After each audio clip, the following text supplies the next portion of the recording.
go. Ya, ngayong gabi ya. Nang May gabi sa tanan. Salamat ta sa ato ang kuan. Amigo nga tas US. generous yun, no? Yan mo na ni update na to bro, bro Bobet. Na nasawagan na nato ni. Ano itong imong studio. Ang kuan to. Nara po ni sa kong balay. Skilid. Mga kilid. Overlooking ni, babo taas ni. Dugay na gyud po ni na. Kaya lagi hinahinay lang. Ato pa ning ato lang pong i-post sunod update ani unsay mahimo na to. So na nato ni pilihan. Ano sa og nga ato ning Cyborg. tangag kuan kisame. Reflex ato ning tumbungan.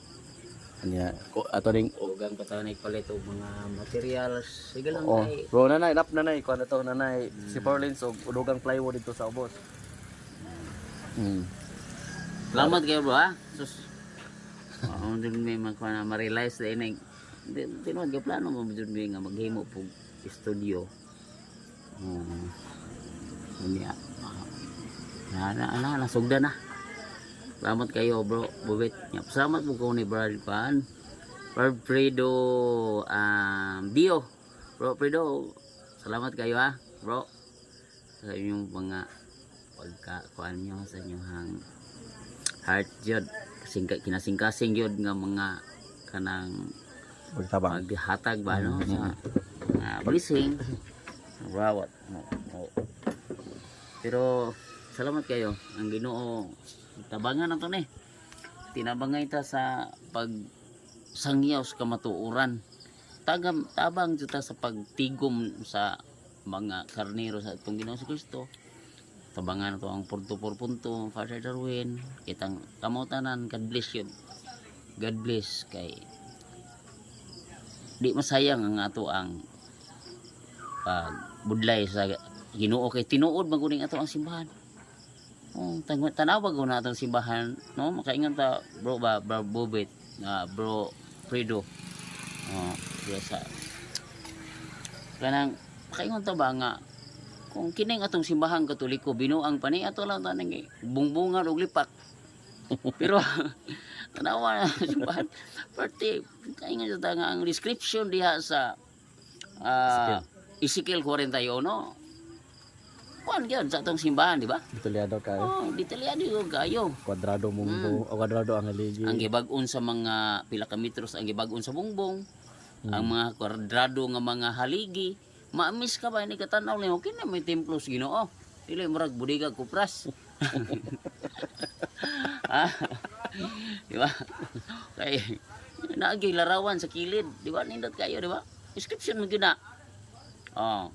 Mo na nga pagdingdag nindot gyud kayo nga to kan. Salamat niya. Kung sila nga mga laing tinuohan naghimo gani sila mga studio. Kay kita himo tag studio aron pagpadayos kamatuoran sila gahimo og studio kung saon pagsupak sa kamatuoran. Ang mga atoa pagpadayag Dios kamatuoran.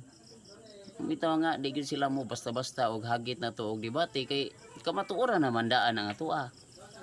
So ang ato ang mga hatag para sa evangelization ebanghelyo kini kuan gyud kanang ikalipay gud sa ato ang Ginoo.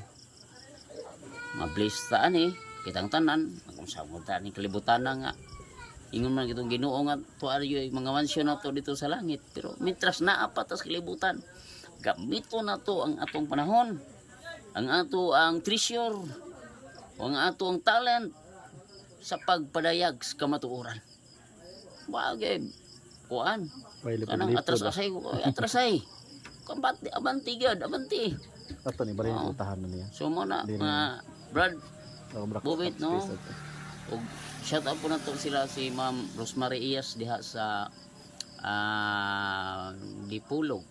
Itong buutan ng pari Father Kurong nya sa katedral mga pari tanan katong mga pari tanan og mga si Ifri nga na dito pagbisita namo si Father Darwin di ay moadto sa Pare, one dili ni live, dili ni live. Adi live. So mo na no. Salamat kayo. Nato. Salamat yung tanan. Live taga